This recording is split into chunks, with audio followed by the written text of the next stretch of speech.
اللہ اکبر، میرے آقا علیہ السلام کے پیارے دیوانوں، اللہ کے رسول نے فرمایا اللہ کی کتاب کا دامن پکڑ لینا۔ ایک بات آپ سے کہنا چاہتا ہوں، یہاں پر ہزاروں کا عاشقان رسول کا جمع غفیر ہے، اس وقت گھر گھر کی کہانی ہے، ہر گھر کی کہانی ہے، مولانا میں تکلیف میں ہوں، مولانا میں مصیبت میں ہوں، میں مصیبتوں میں گرفتار ہوں، سب کے مسائل ہے، لیکن آؤ آج ہم اپنے مسائل کا حل ڈھونڈ لیتے ہیں، اپنے مسائل کا حل تلاش کر لیتے ہیں۔ میرے بھائی اللہ اکبر، اگر تو روزی کے معاملے میں تکلیف میں مبتلا ہے، بچی کو رشتہ نہیں آتا، یا کوئی بھی مسئلہ ہے، روزی روٹی کا مسئلہ ہو، بیماری کا مسئلہ ہو، بے چینی کا مسئلہ ہو، بے قراری کا مسئلہ ہو، تکلیف کا مسئلہ ہو، کوئی بھی مسئلہ آپ کا ہو، ایک بات آپ سے کہنا چاہتا ہوں، اس کا حل کیا ہے؟ اس کا حل بہت آسان ہے، اللہ کی کتاب کا دامن پکڑ لو، قرآن کا دامن پکڑ لو، قرآن کو تھام لو، مضبوطی کے ساتھ قرآن کو تھام لو۔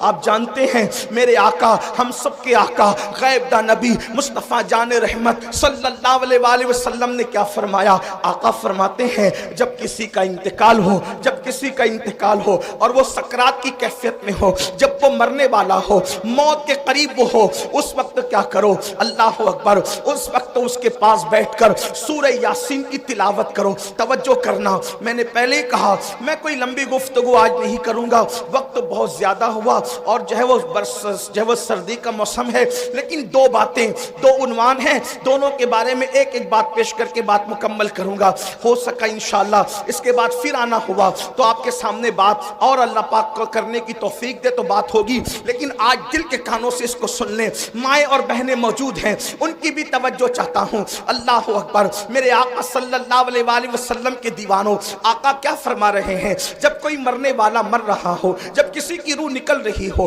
جب کسی پر سکرات کا وقت طاری ہو، جب کسی کا انتقال ہو رہا ہو، اس وقت کرنا کیا ہے؟ اس کے پاس بیٹھ کر قرآن کی تلاوت کرنا ہے۔ سورہ یاسین کا نام لے کر کے بات کی گئی، اور بھی سورتوں کا ذکر آیا، لیکن سورہ یاسین کا ذکر کثرت سے ہے۔ سورہ یاسین کی تلاوت کرو، کیا ہوگا؟ میرے آقا فرماتے ہیں سورہ یاسین کی برکت سے اس کی موت کی تکلیف آسان ہو جائے گی، اس کی موت کی تکلیف کم ہو جائے گی۔ تھوڑا توجہ کرنا، علماء سے پوچھو، علماء کا جمع غفیر موجود ہے، بڑے بڑے علماء یہاں پر موجود ہے، بڑے بڑے خطبہ یہاں پر موجود ہے، بڑے بڑے دانشور یہاں پہ موجود ہے۔ زندگی کی تکلیف کی کوئی حیثیت نہیں ہوتی، اس کی وجہ میں آپ کو بتاؤں، دیکھو زندگی میں اگر کوئی تکلیف میں مبتلا ہو تو کم سے کم دوست کہے گا یار تو ٹینشن مت لے، ہم تیری تکلیف کو شیئر کر لیں گے۔ جیسے مثال کے طور پر کاروبار میں نقصان ہو گیا، اگر تیرا دیوالیہ ہو گیا، اگر تیرے پاس جو ہے معاملات ختم ہو گئے پیسے کے، ایک کام کر، ہم سب مل کر کے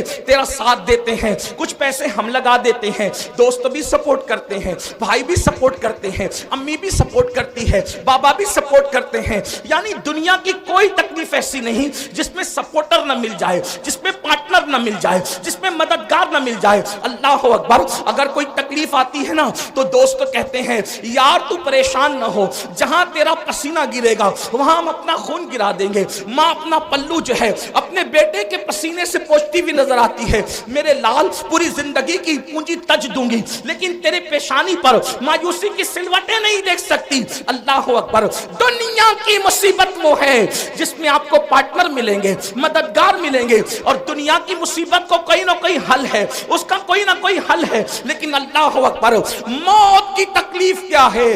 موت کی مصیبت کیا ہے؟ اللہ اکبر، اگر سرہانے بیٹے ایک نہیں 10 بیٹے بھی سرہانے کھڑے ہیں تو باپ کی موت کی تکلیف کو کوئی ایک بیٹا نہیں اٹھا سکتا، کوئی بیٹا اس کو شیئر نہیں کر سکتا، اولاد اس کو شیئر نہیں کر سکتی، بہویں اس کو شیئر نہیں کر سکتی۔ اور موت کی تکلیف کتنی سخت ہے، آئیے اس کی ایک جھلک آپ کو بتا دوں۔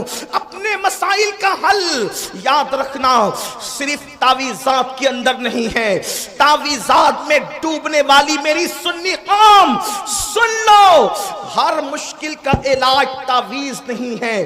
تعویذات میں سحر اور جادو کا علاج تو ہو سکتا ہے لیکن ہر مشکل کا علاج نہیں ہے، ہر مصیبت کا علاج نہیں ہے۔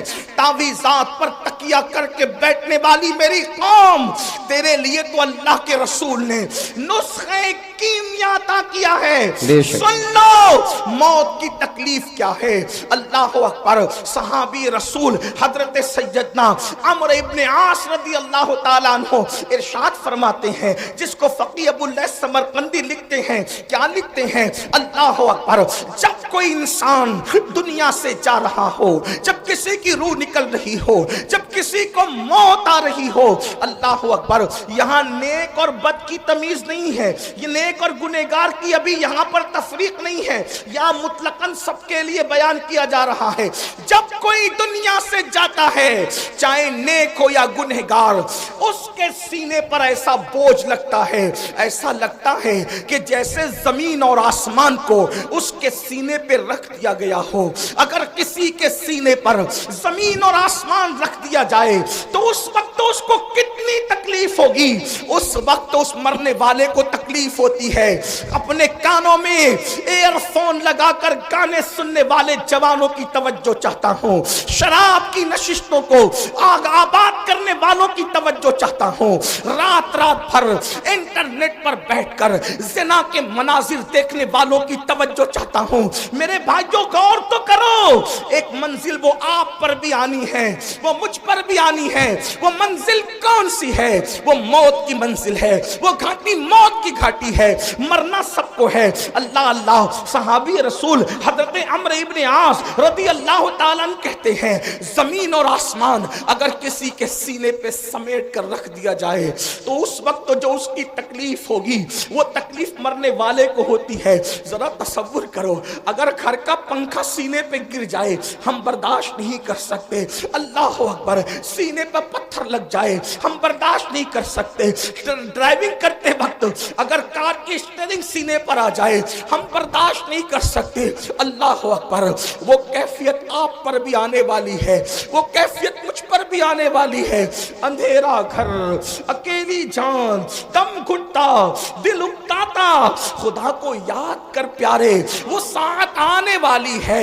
اللہ اکبر، سینے پہ زمین اور آسمان کو رکھ دیا جائے تو وہ تکلیف نہ ہوگی، مرتے وقت وہ تکلیف ہوگی۔ اس کے بعد حضرت سیدنا عمرو ابن عاص رضی اللہ تعالیٰ فرماتے ہیں، اتنی سی پہ بس نہیں، جب مرنے والا سانس لیتا ہے تو اس کو ایسا لگتا ہے کہ جیسے وہ ناک کے سوراخ سے سانس نہیں لے رہا ہے، وہ ناک کے سوراخ سے سانس نہیں لے رہا ہے، اس کو ایسا تنگ کر دیا جاتا ہے ناک کے سوراخ کو، اس کو یوں لگتا ہے جیسے وہ سوئی کے ناکے سے سانس لے رہا ہے۔ اتنا تنگ کر دیا جاتا ہے، اتنا تنگ کر دیا جاتا ہے کہ یوں لگتا ہے کہ جیسے وہ سوئی کے ناکے سے سانس لے رہا ہے۔ میرے پیارے آقا صلی اللہ علیہ وآلہ وسلم کے پیارے دیوانوں، اسی پر بس نہیں، حضرت سیدنا عمرو ابن عاص فرماتے ہیں، اللہ اکبر،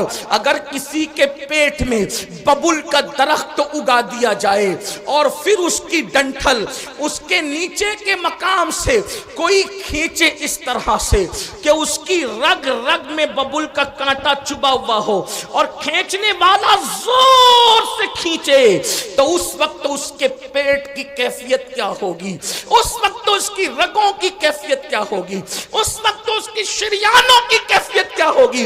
عمرو ابن عاص کہتے ہیں جب روح نکلتی ہے تو ایسا لگتا ہے کہ جیسے ببل کا کانٹا کا درخت پیٹ پہ اگا کر کوئی نیچے سے کھینچ رہا ہے، یہ کیفیت ہوتی ہے مرنے والے کی۔ حضرت موسیٰ کلیم اللہ فرماتے ہیں، زندہ بکرے کی کھال ادھیڑی جائے تو اتنی تکلیف نہیں ہوتی جتنا تکلیف مرنے والے کو ہوتی ہے۔ اللہ کے سچے نبی غیب داں فرماتے ہیں، ایک انسان کو 313 تلواروں سے ایک ساتھ حملہ کر کے مارا جائے تو 313 تلواروں کی ضرب اتنا تکلیف نہیں پہنچاتی جتنی تکلیف انسان کو موت کے وقت ہوتی۔ یہ موت کی تکلیف ہے اور اتنی پیاس لگتی ہے، اتنی پیاس لگتی ہے کہ اگر 7 سمندروں کا پانی منہ میں نچوڑ دیا جائے تو وہ پیاس کو کوئی بجھا نہ سکے، اور رشتہ دار چمچے چمچے سے پانی انڈیل رہے ہوتے ہیں۔ اب اس تکلیف، ایسی تکلیف کبھی دنیا میں سنی، ایسی تکلیف کبھی دنیا میں دیکھی؟ कभी नहीं देखी होगी किसी ने कितना सताए, कोई कितनी तकलीफ पहुंचाए, कारोबार कितना उजड़ जाए, कारोबार को कितनी भी तकलीफ हो जाए, कुछ नहीं। और उस वक्त तो कोई तसल्ली देने वाला भी नहीं, कोई तसल्ली क्या दे सकता है, क्योंकि कान भी काम नहीं कर रहे हैं, जबान भी काम नहीं कर रही है, हाथ पैर भी काम नहीं कर रहे हैं। अल्लाह के गैबदा नबी सल्लल्लाहु अलैहि वसल्लम फरमाते हैं, अगर मरने वाले के जिस्म की ताकत न खींची जाए तो वो पागलों की तरह जंगलों में भागे और उसकी आवाज ऐसे निकले जैसे बैल काटने के बाद जैसे वो चीखता है, उसके चीखने की आवाज तुम सुनो। लेकिन अल्लाह की हिकमत ये है कि वो मरने से पहले उसके हाथ की, पैर की, चिल्लाने की ताकतें खींच लेता है ताकि वो हाथ पैर को इधर उधर न कर सके, तड़प न सके, बेचैन न हो सके। अगर लोग मरने वाले की उस मौत की कैफियत को जान लें तो शादियां करना छोड़ दें, शादीशुदा बीवियों के पास जाना छोड़ दें, फरमाया अच्छे कपड़े पहनना छोड़ दें, अच्छा खाना खाना छोड़ दें, और लोग इस्तिग़फ़ार करते हुए जंगलों में पागलों की तरह भटकते रहे।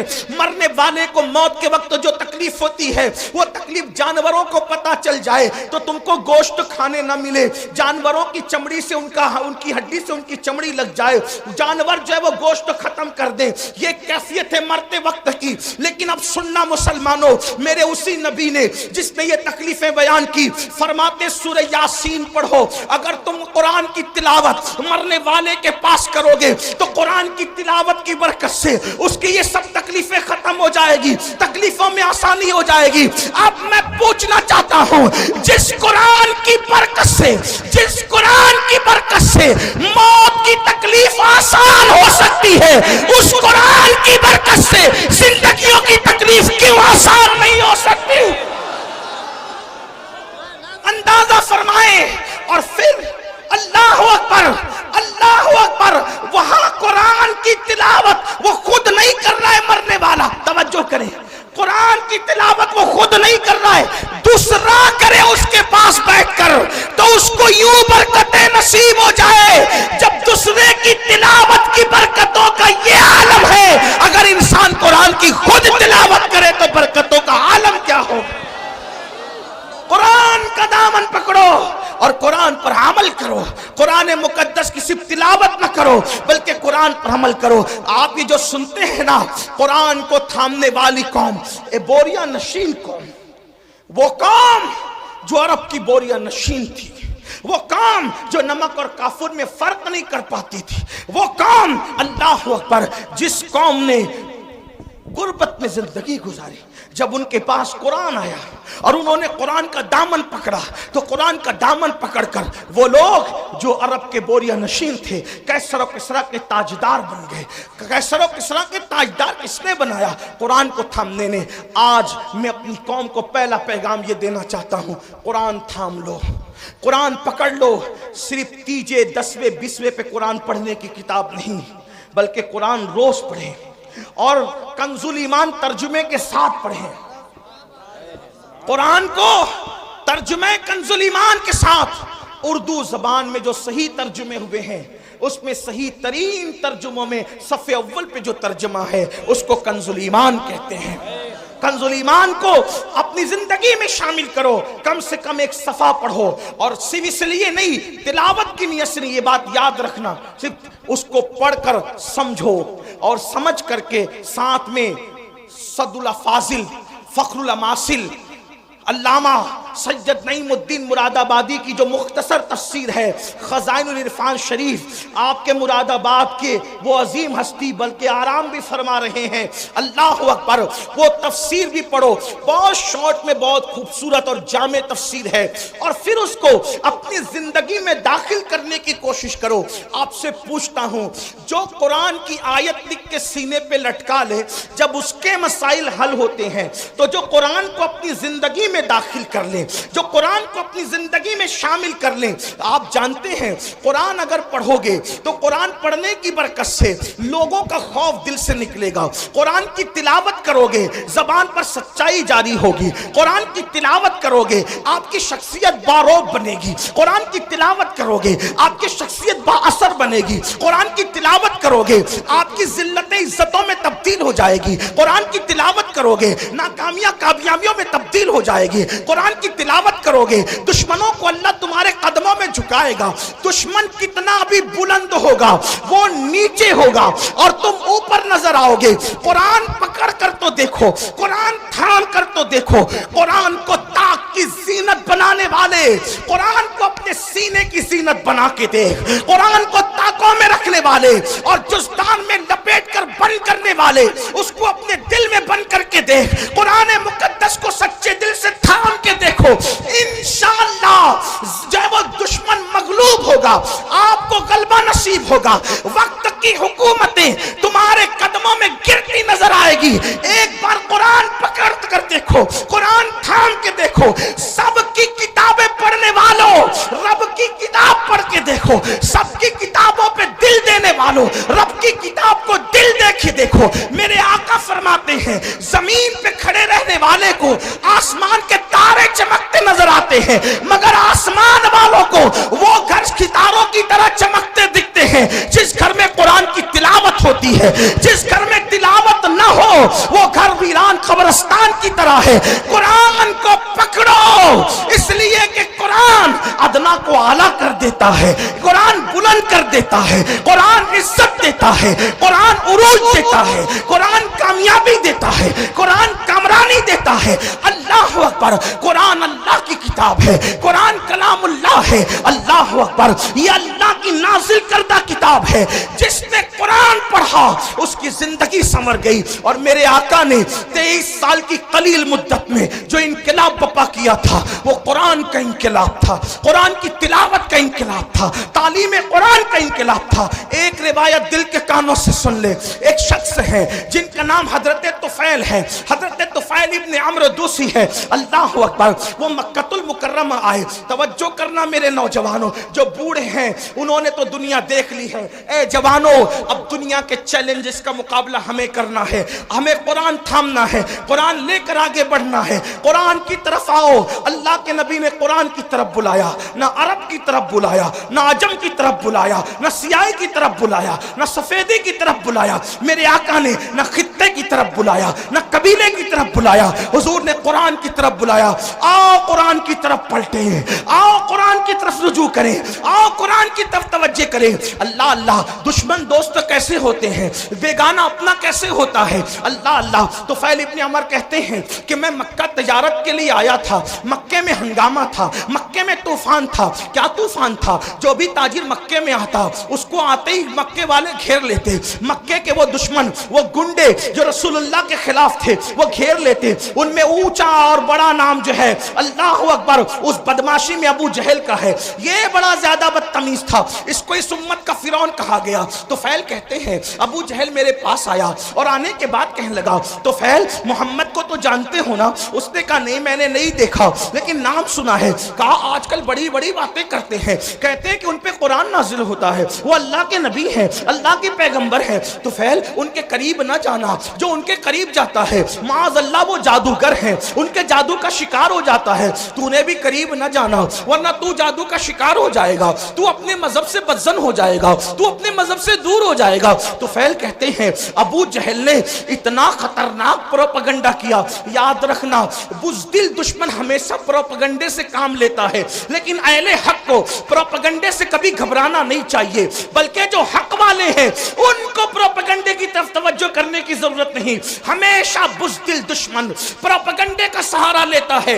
हमारी जमात के बहुत बड़े मुफक्किर का एक जुमला है, वो फरमाते हैं फूल पर पैरा बिठाया जा सकता है, उसकी खुशबू पे पैरा नहीं बिठाया जा सकता। आज भी इस्लाम का बुज़दिल दुश्मन गलत प्रोपगंडा कर रहा है, इन्हें करने दो और बहुत करने दो। आप कुरान के सांचे में ढल जाओ। फूल पे पैरा बिठा सकते हैं, खुशबू पे पैरा नहीं बिठा सकते। मुसलमान जवान कुरान में यूं ढल जाए कि ताकों का कुरान किसी को दिखे ना दिखे, लेकिन हमारी जिंदगी में जो कुरान है लोग उसको देख के पुकार करके कहे जब गुलाम मुस्तफा का ये आलम है तो मोहम्मद मुस्तफा की शान का आलम क्या हो। हमें कुरान के सांचे में ढल जाना होगा, अपनी जिंदगी में कुरान शामिल करना होगा। लेकिन अल्लाह अकबर, बड़ी माजरत के साथ हम सब करना चाहते हैं, कुरान की तरफ आना नहीं चाहते। मैं हाथ नहीं उठवाऊंगा, लेकिन इतना जरूर कहूंगा, अपने ज़मीर से पूछो मुसलमान, कितने मुसलमान हैं जो रोज कुरान की तिलावत करते हैं। व्हाट्सएप घंटों घंटों कितने लोग देखते हैं, फेसबुक कितने लोग चलाते हैं, यूट्यूब कितने लोग देखते हैं, और कुरान कितने लोग सिर्फ पढ़ने की, बल्कि बेशतर मुसलमान वो हैं जिन्हें कुरान पढ़ना भी नहीं आता। जो कुरान नहीं पढ़ना जानते वो सुन लें, हमारे बुजुर्गों से हमने सुना, उन्होंने फरमाया जिसने दुनिया में कुरान पढ़ना नहीं सीखा ना, वो कयामत के दिन अंधा उठेगा, अंधा। जो दुनिया में अंधा पैदा हो, दुनिया की कोई चीज देख पाता है, और कयामत में तो अल्लाह का दीदार होगा, कयामत में तो जन्नत होगी, कयामत में तो रसूलुल्लाह का दीदार होगा। अब आपसे पूछता हूं, अंधे उठोगे कुरान ना पढ़ने पर तो क्या देखोगे, क्या मजे लोगे? कुरान मरने से पहले पढ़ना सीख लो, इल्म सीखने की कोई उम्र नहीं होती। ये उलमा का जो इतना दर्द है ना, पढ़ लो पढ़ लो पढ़ लो, टाइम नहीं मिलता। मैंने कहा कंप्यूटर सीखने का टाइम मिला, डॉक्टर बनने का टाइम मिला, इंजीनियर बनने का टाइम मिला, वकील बनने का टाइम मिला, व्हाट्सएप सीखा, बुड्ढे बुड्ढे व्हाट्सएप चला रहे। अच्छा ना, अच्छी बात है, कोई मैं वो नहीं करता, लेकिन बुड्ढे व्हाट्सएप चला रहे तो तंग किए हुए जिनके पास नंबर है, हर 2-4 मिनट पर कुछ ना कुछ डालते रहते, क्योंकि कोई काम ही नहीं। वो बड़े बूढ़े, माफ करना, बड़ी अजीब बात हो गई है। नौजवान तो जहां बैठे वहां, बल्कि अब तो लोग स्टेज पर भी मोबाइल से नजरें नहीं हटाते, वो उस पर घुसे ही रहते हैं। हालांकि फरमाया गया, जब रसूलुल्लाह की बात हो रही हो तो उस बात का एहतराम ऐसे ही किया जाए जैसे अगर हुजूर हमारे सामने जाहिर में मौजूद होते तब हुजूर का कितना एहतराम करते। हुजूर की बातों का भी इतना ही एहतराम होना चाहिए। क्या मोबाइल मोबाइल मोबाइल का नशा तारी है एकदम, और लोग हंसते हैं इस्लाह करने पर। हुजूर की बातें हो रही है, मोबाइल में है, मोबाइल लेकर के खड़े, मोबाइल लेकर के बैठे। अल्लाह के बंदो, जब पता है कि बयान रिकॉर्ड हो रहा है, उसमें मिल जाएगा, तुम अपना वक्त जाया क्यों कर रहे? तुम्हारी पूरी तवज्जो मोबाइल पर है, तुम्हारी तवज्जो हुजूर के फरामीन पर कब है?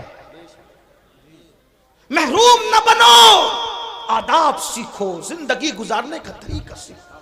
अर्ज क्या कर रहा था, गलत प्रोपेगेंडा होने दो, कुरान सीखो, कुरान अपनी जिंदगी में शामिल करो। और फकीर की बात लिख के रखना, कुरान जिस दिन मुसलमान की जिंदगी में शामिल हो जाए, उस दिन हमारे लिए इनकलाब का दिन होगा, उस दिन हमारे लिए तरक्की का दिन होगा। कुरान थाम लो, सीख लो। और कुरान सीखने के लिए कोई अच्छा आलिम मिल जाए, 3 महीने से ज्यादा का वक्त नहीं लगता। 3 महीने में कुरान पढ़ना सीखो, और अच्छे से अगर 5 पारे पढ़ लिए किसी अच्छे आलिम से, तो आगे के 25 पारे आप खुद पढ़ सकते हो। इसलिए मेरी गुजारिश है, ये रजब का महीना चल रहा है, इतने हजारों के मजमे से अगर आप ये कहते ना कि अमीरुल कादरी हमारे पैर पकड़ेगा तो हम कुरान पढ़ लेंगे, तो अल्लाह की इज्जत की कसम खा के कहता हूं, मैं आपके पैर पकड़ कर कहता कि कुरान पढ़ लो। डॉक्टर बनो, टीचर बनो, इंजीनियर बनो, सब बनो, लेकिन पहले कुरान के कारी बनो, क्योंकि सारी डिग्रियां कब्र के बाहर रह जाएगी। जो डिग्री कब्र के अंदर काम आएगी वो ईमान की डिग्री होगी, जो डिग्री कब्र तक जाएगी। बल्कि जो कुरान दुनिया में पढ़ता था, उसको कब्र में भी तिलावत का शरफ नसीब होगा, कब्र में भी वो कुरान पढ़ेगा। कुरान से शौक पैदा करो, कुरान से ज़ौक़ पैदा करो, और जब कुरान पढ़ने लगोगे तो मेरी बात पर आपको यकीन आएगा। आज नहीं आता, आपको कुरान के बगैर अच्छा ही नहीं लगेगा। कुरान आपको बड़ा खूबसूरत, अल्लाह का कलाम है मेरे भाई, अल्लाह का कलाम क्या चीज, अल्लाह का कलाम, अल्लाह का कलाम है। ये बात कह दूं, खुदा से अच्छा कोई नहीं, उसके कलाम से अच्छा किसी का कलाम। अपने बच्चों को भी पढ़ाओ, जो सिर्फ अपने बच्चे को देख के नाजरा कुरान पढ़ा देता है, अल्लाह उसके अगले पिछले गुनाह माफ कर देता है। लेकिन खाला अम्मा से नहीं पढ़ाना, अरे गहरे से नहीं पढ़ाना। जो बेहतरीन कारी मखरज के साथ सही पढ़ा सकता हो उसको पढ़ाना, क्योंकि ट्यूशन और कोचिंग के लिए तुम हजारों रुपए खर्च करते हो, تو قرآن پڑھانے کے لیے اگر لاکھوں کرنا پڑے تو لاکھوں خرچہ کرو۔ میں ان مدارس کو سلام کرتا ہوں جو اخلاص کے ساتھ قرآن کی خدمت کر رہے ہیں، ان علماء کی عظمت کو سلام کرتے ہیں جو قرآن کی خدمت کر رہے ہیں۔ اللہ اکبر! دشمن نے غلط پروپیگنڈا کیا، ابو جہل نے، طفیل اتنے اس سے متاثر ہو گئے، کانوں میں روئی ٹھوس لی، روئی ڈال لی کان میں۔ توجہ کرنا، بہت بڑی ذمہ داری ہمارے سروں پر ہے مسلمان جوانوں۔ کانوں میں روئی ڈال لی اس نے، طفیل نے، اور اس کے بعد سوچا کہ حضور کی آواز میرے کان میں نہیں آنا چاہیے، میں ملوں گا بھی نہیں، ان کی بات سنوں گا بھی نہیں۔ کہتے ہیں طفیل آخری رات آ گئی، اب مجھے چونکہ میں مکہ تجارت کے لیے آیا تھا، آخری رات آ گئی، مجھے مکے سے جانا کہاں تھا؟ اپنے وطن۔ میں نے سوچا محمد عربی تو گھر میں سو رہے ہوں گے، چلو چل کر آدھی رات کے بعد کعبے کا طواف کر لیتے ہیں۔ کعبے کا طواف اور حج وغیرہ اسلام سے پہلے بھی لوگ جو مسلمان نہیں تھے مکے والے وہ بھی کرتے تھے، آس پاس والے بھی کرتے تھے، تو میں کعبے کا طواف کر لوں۔ تو طواف کعبہ کے لیے جب میں نے مطاف پہ قدم رکھا تو طفیل کہتے ہیں، اب میں اس کو اپنے الفاظ کے جامع میں بطور مفہوم پیش کرنے لگا ہوں۔ طفیل کہتے ہیں کہ چاندنی رات تھی، چاند کی دودیا روشنی، میں اپنے الفاظ کے جائیں بطور مفہوم پیش کروں، چاند کی دودیا روشنی مطاف کی زمین کو مزین کر رہی تھی، اور غلاف کعبہ سے چھن کر انوار و تجلیات نکل کر قلوب و اذہان کو منور کر رہے تھے۔ ایسے میں ایک دلکش سی آواز، ایک سریلی سی آواز، اس آواز کا کیا کہنا جسے لہن داؤدی بھی رشک کی نگاہ سے دیکھے۔ ہائے ہائے وہ آواز، لہن داؤدی کو رشک کی نگاہ سے دیکھنے کی بات اس لیے کر رہا ہوں کہ جب داؤد زبور پڑھتے ہیں، توجہ کریں، داؤد زبور پڑھیں تو داؤد کی زبور سننے کے لیے پرندے ٹھہر جائیں، ہوا رک جائے، پانی بہنا بند ہو جائے، یہ داؤد کی تاثیر علیہ السلام۔ لیکن جب محمد الرسول اللہ کی آواز نکلے تو خالق کائنات، خلاق کائنات، کائنات کو پیدا کرنے والا خداوند قدوس اس آواز کا مشتاق ہے، مشتاق۔ اللہ اکبر! اسی لیے تو دیکھیں ان کے چہرے کا بھی اشتیاق ہے اور ان کی آواز کا بھی اشتیاق ہے اور ان کی ملاقات کا بھی اشتیاق ہے۔ اسی لیے تو قرآن میں جگہ جگہ ہے، قل یا ایھا الکافرون، قل هو اللہ احد، قل ان کنتم تحبون اللہ۔ اللہ اکبر! اللہ اللہ! جگہ جگہ قل کیوں ہے؟ یعنی محبوب آپ فرما دے، محبوب آپ فرما دے، محبوب آپ فرما دے۔ یا اللہ پاک، کلام تیرا ہے اور تو کہتا ہے آپ فرما دے، یہ آپ سے کیوں سننا چاہتا ہے تو استاد زمان بڑے خوبصورت لب و لہجے میں اس کی عقدہ کشائی کرتے ہیں اور کہتے ہیں قل کہہ کے اپنی بات بھی، قل کہہ کے اپنی بات بھی لب سے تیرے سنی۔ اللہ کو ہے اتنی تیری گفتگو پسند، اللہ کو ہے اتنی تیری گفتگو پسند۔ طفیل کہتے ہیں خوبصورت سی آواز میرے کانوں میں آ گئی، میں نے سوچا آواز اتنی خوبصورت ہے تو آواز والا کتنا خوبصورت ہوگا، آواز والے کا انداز کیا ہوگا۔ آواز خوبصورت، کلام خوبصورت، اس کا چہرہ بھی تو دیکھیں۔ طفیل کہتے ہیں میں بےتاب ہو گیا، میں بے قرار ہو گیا، اپنے آپ پہ قابو نہ رکھ سکا، اور میں دوڑ کر کے گیا تو میں نے کیا دیکھا کہ حضور ہی تھے جو نماز میں تلاوت کر رہے تھے اور میرے کان اس طرف متوجہ ہو گئے۔ میں نے سوچا یہ شاعری بھی نہیں، یعنی نظم بھی نہیں، یہ نثر بھی نہیں، نہ نظم ہے نہ نثر ہے، اس لیے کہ اللہ اکبر، نظم کہیں تو کیسے کہیں، نثر کہیں تو کیسے کہیں، وہ سخن ہے جس میں سخن نہ ہو، وہ بیان ہے جس کا بیان نہیں۔ جب بندے کے کلام کی یہ شان ہے تو اس کے بنانے والے خدا کی شان کا عالم کیا ہوگا؟ آپ دیکھتے چلے جائیں، اس کا کوئی جواب ہے والتین والزیتون وطور سینین وہذا البلد الامین۔ یہاں ردیف و قافیے کی ساری رانائیاں قربان ہو رہی ہے۔ اللہ اللہ، آئے کہاں سے لائے کلام؟ والتین والزیتون وطور سینین وہذا البلد الامین لقد خلقنا خلقنا الانسان فی احسن تقویم ثم رددناہ اسفل سافلین الا الذین آمنوا وعملوا الصالحات فلہم اجر غیر ممنون فما یکذبک بعد بالدین الیس اللہ باحکم الحاکمین فلا صدق ولا صلی ولكن كذب وتولى ثم ذهب الى آلہ یتمطى اولا لک فاولا ثم اولا لک فاولا. یہ رعنائیہ تو دیکھیں کروڑوں ردیف و قافیے بھی حیرت سے تک رہے ہیں کہ آخر اس